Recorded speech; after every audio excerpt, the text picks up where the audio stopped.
Hello students, आपके board के exam नज़दीक हैं। उसके लिए कुछ न्यूमेरिकल्स मैं लेकर आया हूँ जो आपके एग्ज़ाम के लिए इम्पोर्टेंट हो सकते हैं।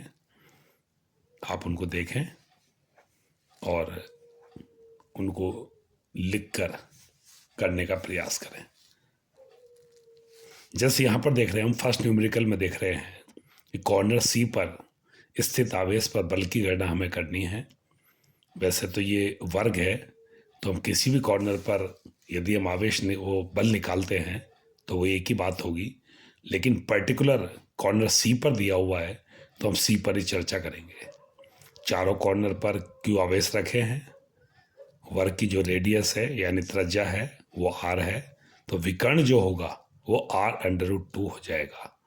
तो आप देख रहे हैं कॉर्नर सी पर जो बल लगेगा वो बिंदु बी पर स्थित आवेश द्वारा, बिंदु ए पर स्थित आवेश द्वारा, बिंदु डी पर स्थित आवेश द्वारा।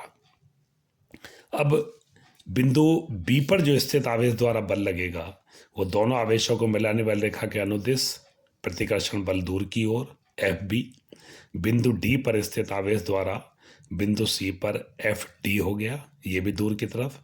और बिंदु ए पर जो स्थित आवेश है वो हो गया एफ ए, वो भी प्रतिकर्षण बल दूर की तरफ लगेगा। आप देख रहे हैं कि एफ बी और एफ डी दोनों की वैल्यू सेम होगी क्योंकि दोनों आवेश बराबर हैं और दोनों आवेशों से बिंदु सी की दूरी इक्वल है। इसलिए इन दोनों का जो परिणामी होगा वो दोनों आवेशों के ठीक मध्य में होगा और उसको हमने कह दिया एफ बी टी।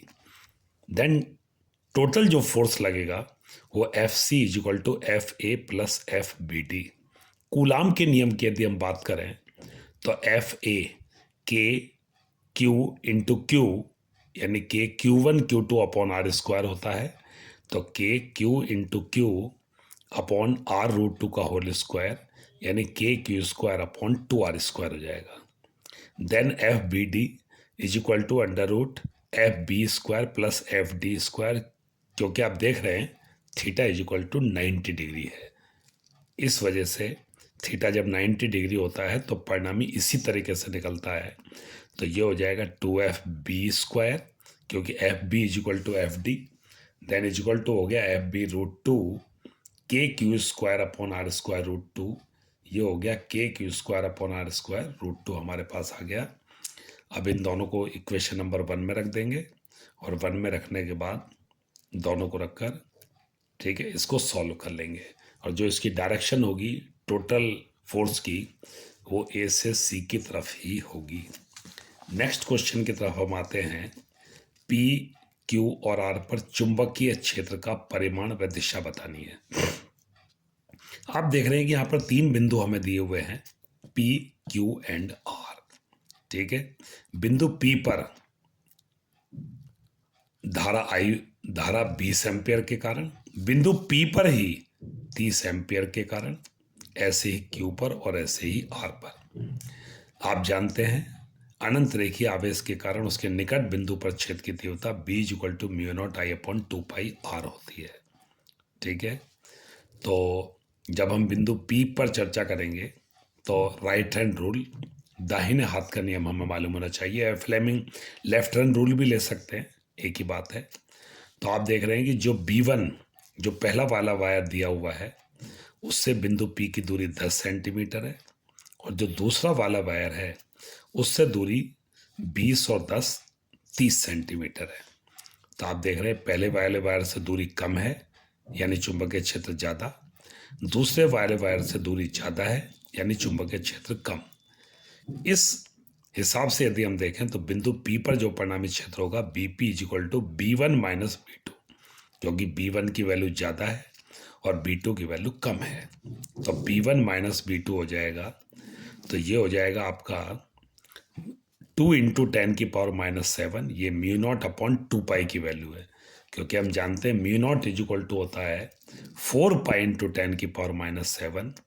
तो ये म्यू नॉट अपॉन 2 पाई हो गया 2 इंटू 10 की पावर माइनस 7 इंटू आई के लिए 20 एम्पियर अपॉन 0.1, क्योंकि 10 सेंटीमीटर को मीटर में चेंज कर लेंगे 0.1 माइनस 2 इंटू 10 की पावर माइनस 7 और ये 30 एम्पियर हो गया अपॉन यहाँ से यानी दूसरे वायर से यदि हम बिंदु P की डिस्टेंस देखें तो वो हो जाएगी हमारे पास 20 और 10 30 सेंटीमीटर।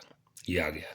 यदि इनकी डायरेक्शन की बात करें तो आप देख रहे हैं हमें जो फिंगर्स हैं, उंगलियां हैं, वो उस साइड में रखनी होती हैं जिस साइड में वो पॉइंट है जहां पर आप चुंबकीय क्षेत्र निकालना चाहते हैं। तो ये धारा ऊपर की तरफ, चुंबकीय क्षेत्र, ठीक है जी, ऊपर की तरफ आ जाएगा। यदि हम B2 की बात करें तो ये नीचे की तरफ है। तो आप देख रहे हैं कि B की दिशा होगी कागज के तल के लंबवत ऊपर की ओर होगी, क्योंकि B1 की वैल्यू ज़्यादा है। तो जिसकी वैल्यू ज़्यादा होगी डायरेक्शन उस तरफ ही होगी। इसी तरीके से यदि Q पर निकालें तो Q पर निकालने के लिए आप देख सकते हैं इस तरीके से, ये भी ऊपर की तरफ है और दूसरे वायर से यदि हम देखें, ठीक है जी, इधर यहाँ से देख रहा हूँ मैं, सॉरी, यदि इधर देख रहा हूँ तो ये भी नीचे की तरफ है और B2 कारण देखें ये भी नीचे की तरफ है। तो दोनों को हमने ऐड कर दिया, जोड़ दिया, दोनों की वैल्यू रख दी, ठीक है। अब दोनों की दूरी ही 10-10 सेंटीमीटर है तो 0.1 इंटू 0.1 ये आ गया। कागज के तल के लंबवत नीचे की तरफ, क्योंकि दोनों ही B1 और B2 दोनों ही नीचे की तरफ है तो ये नीचे की तरफ आ गया total. Then BR is equal to B2 minus B1। इसी तरीके से इनकी भी डायरेक्शन आप निकाल सकते हैं, उसमें कोई ऐसी नई बात नहीं है। राइट हैंड रूल का प्रयोग करें आराम से। कागज के तल के लंबवत ऊपर की ओर, जो भी ज़्यादा होगा डायरेक्शन उसकी तरफ आएगी। नेक्स्ट क्वेश्चन लेते हैं।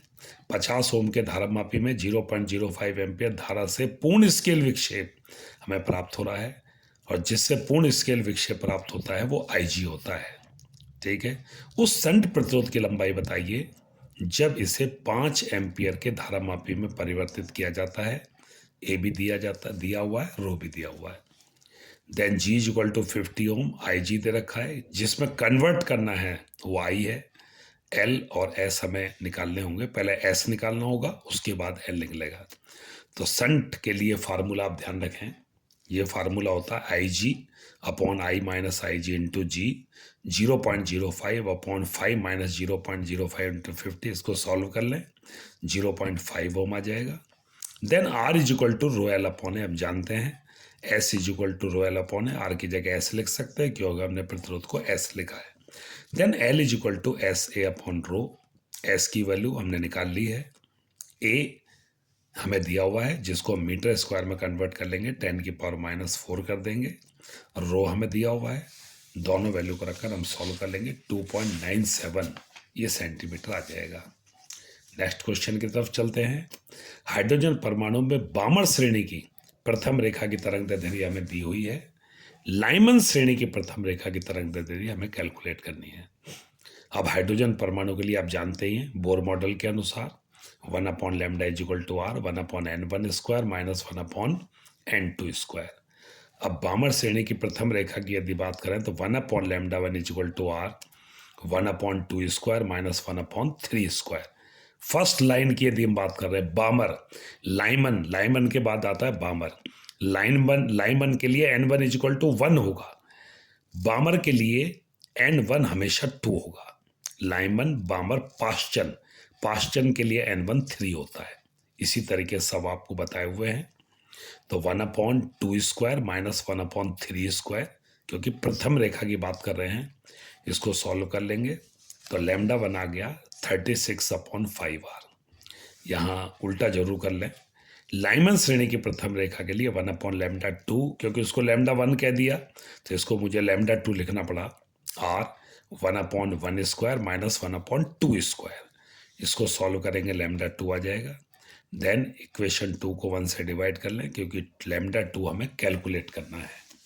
तो ये लैम्डा 2 अपॉन लैम्डा 1 दोनों की वैल्यू रख दी, 5 upon 27। Then lambda 2 is equal to 5 upon 27 into lambda 1, 5 upon 27 ये वैल्यू रख दी जो कि गिवन है हमारे लिए, 1214 के लगभग हमारा आंसर आ जाएगा, इतने एंगस्ट्रॉम। नेक्स्ट क्वेश्चन की तरफ चलते हैं। किसी धात्विक पृष्ठ के लिए आपतित प्रकाश की तरंगदैर्ध्य लैम्डा 1 के लिए निरोधी विभव V1, तरंगदैर्ध्य लैम्डा 2 के लिए V2 है, तब प्लांक नियतांक की गणना कीजिए। धात्विक पृष्ठ एक ही है तो W0 वही रहेगा। वह न्यूनतम ऊर्जा जो धातु पृष्ठ से मुक्त इलेक्ट्रॉनों का उत्सर्जन करा सके कार्यफलन कहलाती है, तो वो सेम रहेगा। आइंस्टीन के प्रकाश विद्युत समीकरण हम जानते हैं, E is equal to W naught plus K max, then K max is equal to E minus W naught H C upon lambda. हमने ई की जगह रख दिया, वैसे एच न्यू भी रख सकते हैं, लेकिन हमें लैम्डा के रूप में दिया हुआ है तो हम एच सी अपॉन लैम्डा रखेंगे, minus W naught is equal to E V naught. आप जानते हैं K max is equal to 1/2 M V max square is equal to E V naught होता है, जो आपको ऑलरेडी बताया हुआ है। तब प्रथम स्थिति के लिए E V one S C upon lambda one minus W naught, S C second position के लिए निकाल लेंगे। इक्वेशन 1 - 2 को सॉल्व कर लो, डब्ल्यू नॉट से डब्ल्यू नॉट कैंसिल हो जाएगा, और इस तरीके से ये सॉल्यूशन आपको दिया हुआ है और आप एच की वैल्यू इजीली निकाल लेंगे, यहाँ पर कोई दिक्कत नहीं है। नेक्स्ट आते हैं क्वेश्चन की तरफ। प्रत्येक संधारित्र पर आवेश तथा वोल्टता हमें कैलकुलेट करना है। तो आप देख रहे हैं इस क्वेश्चन की तरफ, यदि हम देखें तो C2 और C3 को यदि हम देखें तो ये दोनों सीरीज में है, श्रेणी क्रम में है, और श्रेणी क्रम में CS हो जाएगा C1 C2 upon C1 plus C2। ये कैपेसिटर है, रेजिस्टेंस नहीं है, ध्यान रखें इस चीज को। तो श्रेणी क्रम में प्रतिरोधों का यहाँ उल्टा होता है, जो वहाँ समांतर क्रम में है वो यहाँ श्रेणी क्रम में है। तो आप देख सकते हैं ये हो गया 200 इंटू 200 अपॉन 200 प्लस 200, 100 PF आ जाएगा, पिको फैराड। अब देख रहे हैं कि जो CS अभी हमने निकाला है और C1 ये पैरेलल में यानी समांतर क्रम में है, और जब समांतर क्रम में है तो CP बराबर CS प्लस C1 आ जाएगा। 100 और 100 ये भी निकाला है, 200 हो गया, 200 PF हो गया। अब ये जो तीनों का एक आया है और ये 100, ये अब सीरीज में है A और B के मिड में। तो अब सीरीज में फिर वही C1 C2 upon C1 plus C2 इसको निकाल लेंगे, तो ये तुल्य धारिता A और B के मध्य में आ गया 200/3 पिको फैराड। अब कुल आवेश निकाल लो इसी तरीके से, Q is equal to CV, C हमने निकाल लिया है, पिको फैराड है तो 10⁻⁻12 का मल्टीप्लाई कर लें, इंटू 300 वोल्ट हमें दिया हुआ है, तो हमारे पास टोटल चार्ज आ गया 2 × 10⁻⁸ कूलम। अब C4 पर विभव निकाल लो पहले, क्योंकि ये इसके साथ सीरीज में है। तो V4 is equal to Q upon C4, Q और C4 दोनों वैल्यू हैं हमारे पास, तो ये हमारे पास आ गया 200 वोल्ट। ठीक है जी। अब C1 पर विभव निकालो पहले। C1 पर जब आप विभव निकालोगे तो वो हो जाएगा V1 300 माइनस 200, और वो हो जाएगा 100। अब आया C2 और C3।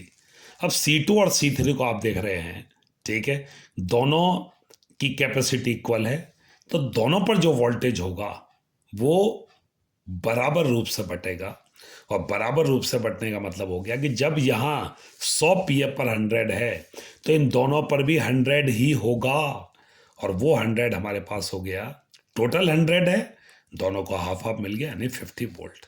अब आप प्रत्येक संधारित्र पर आवेश आसानी से निकाल सकते हैं। C बराबर Q/V आपने फार्मूला पढ़ा है, then Q is equal to CV हो जाएगा, तो Q1 is equal to C1 V1 is equal to, दोनों की वैल्यू रख दी, ऐसी Q2 is equal to Q3। ठीक है, दोनों पर चार्ज, क्योंकि दोनों की कैपेसिटी सेम है और दोनों पर वोल्टेज भी सेम है, इसी तरीके से आप Q4 निकाल सकते हो, वो भी इसी तरीके से आ जाएगा। नेक्स्ट क्वेश्चन की तरफ चलते हैं हम। इसमें कहना चाह रहे हैं A और C के मध्य विभवांतर। तो आप विभवांतर निकालने के लिए AC से निकालो, ABC से निकालो, चाहे ADC से निकालो, एक ही बात है। तो यहाँ पर ये क्वेश्चन मान के चल रहे हैं, ये जो बैटरी लगी हुई 1 वोल्ट वाली, इससे धारा I2 और यहाँ पर धारा I1, यहाँ से धारा I1 आई बिंदु C की तरफ, यहाँ से धारा I2 आई बिंदु C की तरफ, तो दोनों धारा इस C की तरफ आ रही है, तो 2 ओम जो प्रतिरोध है उसमें जो धारा होगी वो हो जाएगी I1 प्लस I2। जैसे ही बिंदु ए पर ये धारा जाएंगी, ध्यान रखो नेगेटिव पर वही धारा खत्म होती है जो पॉजिटिव से शुरू होती है, तो 2 वोल्ट वाली बैटरी पर वही धारा I1 और 1 वोल्ट वाली बैटरी पर वही धारा I2। अब किरचॉफ के लूप नियम से आते हैं हम। पहले हम चलते हैं DCAD में।